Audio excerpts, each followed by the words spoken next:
Pascal, c'est d'abord un grand plaisir de t'accueillir ici. C'est le centre de coordination fédérale que le groupe Malakoff Humanis nous a aidé à financer, qui nous permet à la fois de coordonner tout notre réseau de maisons nationales qu'on développe. On en a 30 aujourd'hui et 30 autres demain, et sur lequel on a depuis des années un soutien généreux et extrêmement fidèle de ton groupe. Un soutien légitime, parce que si on vous accompagne, c'est vraiment parce qu'on sait en tout cas que tout ce que vous faites a du sens. Quand on parle de solidarité, quand on parle de vivre ensemble, quand on parle d'inclusion, ça correspond totalement aux valeurs du groupe.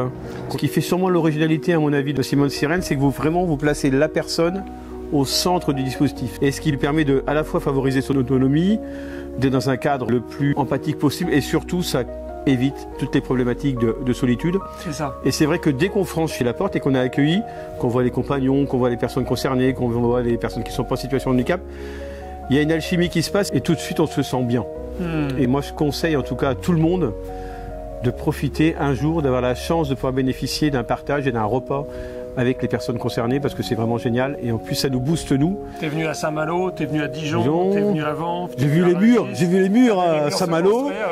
Ben, c'est quand même un lieu où ces personnes partagent beaucoup de choses ensemble, elles partagent des projets, elles partagent leur déjeuner, elles partagent leur vie positive et négative, parce que chacun malheureusement a des mots. Ça ment pas.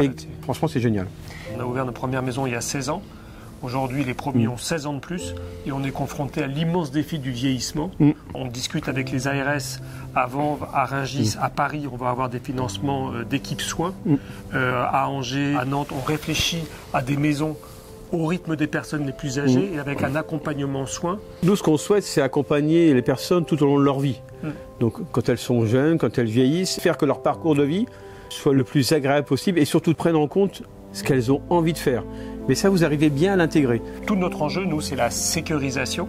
Pour que les gens puissent être à domicile, mais avoir le soin et la sécurité dont ils ont besoin. Oui, ça c'est un axe qu'on porte depuis longtemps avec vous, je crois, depuis le démarrage, pratiquement sur les premières maisons, et puis ça s'accentue. L'autre point qui est majeur, c'est le fait que les personnes puissent avoir une vraie utilité sociale, être au cœur de la société. Le fait de vivre dans une maison partagée, elles vivent dans un collectif, elles participent au repas, elles participent au projet, elles racontent aussi leur vie, leurs histoires à chacun, et donc du coup elles ne sont plus seules, et puis elles se sentent utiles.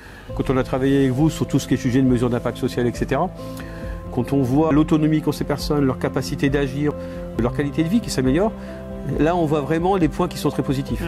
C'est ce que dit Denis Pifto, notre président. La force de ce type de projet, c'est pas on construit puis on met des gens sous le toit, c'est le collectif se crée, réfléchit son projet de vie et demande à ce qu'on lui construise un toit sur la tête. Quand on discute avec les personnes qui ne sont pas en situation de handicap, c'est du gagnant-gagnant, parce qu'elles s'enrichissent énormément à la fois du vécu, du parcours de vie des personnes, et elles voient aussi que c'est des personnes qui ont la pêche, qui ont envie de vivre, en dépit de toutes les difficultés et le parcours de vie qui est souvent malheureusement qui a été chaotique. Les jeunes qui rentrent en service civique ici, quand ils sortent, à mon avis, 6 mois, 1 an après d'une maison partagée Simone Sirène, je pense que ça leur donne aussi peut-être à réfléchir et donner envie de continuer à s'investir, engagés, solidaires.